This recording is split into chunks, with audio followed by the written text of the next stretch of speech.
In the 2023 to 2024 school year, over 45,980 suspensions were given to students in K-12 schools.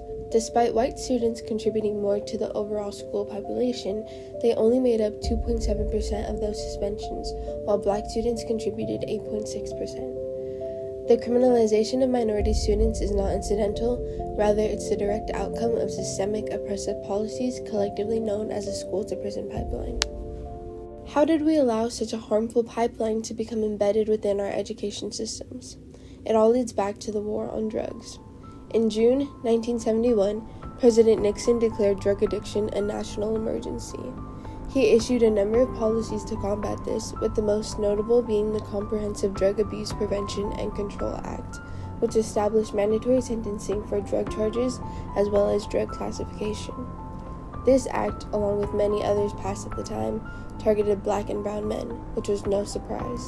Nixon's assistant for domestic affairs, John Ehrlichman, once shared in an interview, "We knew we couldn't make it illegal to be either against the war or black, but by getting the public to associate the hippies with marijuana and blacks with heroin, and then criminalizing both heavily, we could disrupt those communities. We could arrest their leaders, raid their homes, break up their meetings, and vilify them night after night on the evening news."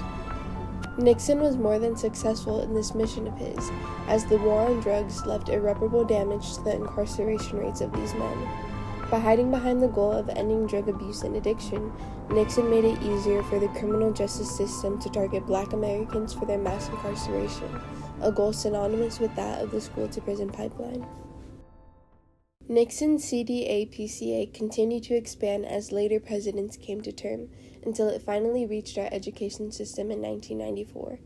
President Bill Clinton reauthorized President Reagan's Drug-Free Schools and Community Act as the Safe and Drug-Free Schools and Community Act of 1994. This act mandated zero-tolerance policies and tied federal funding to student behavior reporting. Once this act was enforced, educators no longer prioritized students' educational, physical, and emotional well-being. There was now a greater focus on over-disciplining and over-reporting students over minor infractions in order to receive unneeded additional funds. These zero-tolerance policies that came from the act mandate harsh punishments for students' behavioral infractions, providing little to no understanding of the students' extenuating circumstances. Additionally, these policies require schools to report specific student behaviors to local law enforcement, which often escalates the situation further rather than providing any type of conflict resolution. One key component of the school-to-prison pipeline is the use of school resource officers, otherwise known as SROs. SROs are defined as sworn officers who are assigned to a school on a long-term basis. Many individuals believe that SROs are absolutely necessary on school campuses, providing benefits for their schools and the surrounding community.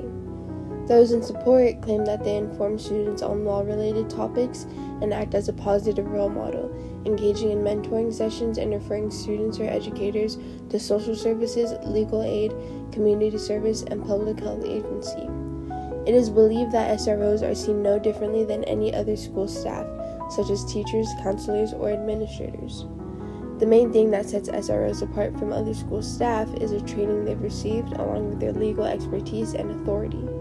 Because of this, they are thought of as most effective in maintaining school safety and security.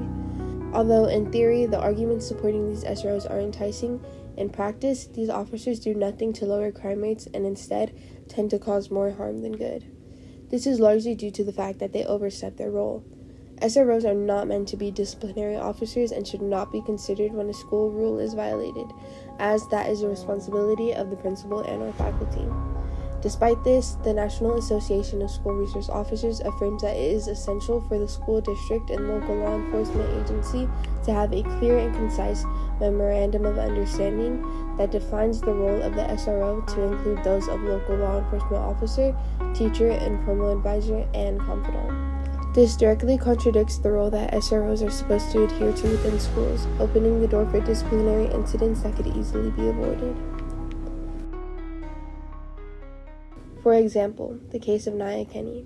Kenny was an 18-year-old senior attending Spring Valley High when she witnessed a violent altercation between one of her classmates and an SRO on campus.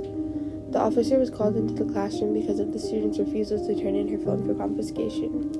When the officer entered, the student continued to resist, which led to the officer flipping the student over a desk before dragging her across the room. This officer had a reputation at the school for being overly aggressive and to escalate situations, so once Kenny heard of his summons, she alerted her classmates to begin recording, as she had a feeling the situation would escalate. Instead of getting her help or offering her resources for the traumatic event she witnessed, Kenny was arrested and taken into a detention center for disturbing school charges. The officer was fired but faced no charges, and Kenny still faces charges today. Using a cell phone during school hours is a violation of a school rule, not a law, and has nothing to do with the safety of the students or the school. This issue should have been resolved by teachers, staff, or administrators. There is no need for the officer to be summoned. In an interview, when asked if there was anything she thought could have been done differently, Kenny shared, "Me personally, I feel like the teacher, I feel like they were two grown men, I felt like they could have stepped in, tried to say, whoa, whoa, whoa. Even a simple whoa, whoa, whoa would have worked. Like, no, that's not how we handle situations here." The situation that Kenny faced displays how minor disciplinary issues are often escalated into law enforcement matters, reflecting the harmful overreach of the school-to-prison pipeline. To dismantle a system as harmful as a school-to-prison pipeline, multiple steps must be taken.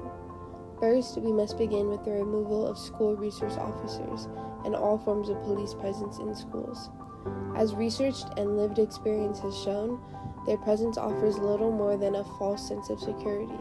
For many students, particularly Black students, this presence signals not protection, but the beginning of a dangerous path towards criminalization.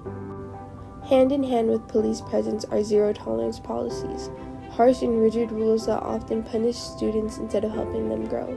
These policies are nothing but exclusionary and must go. Now, how should punishment be replaced? The answer lies in restorative justice.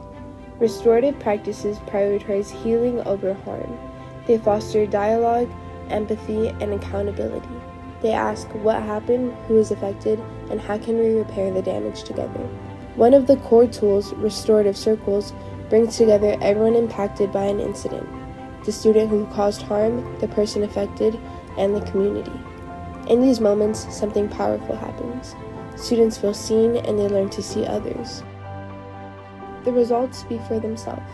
A study by the University of Chicago Education Lab found that schools implementing restorative practices saw an 18% drop in suspensions and a 35% reduction in student arrests.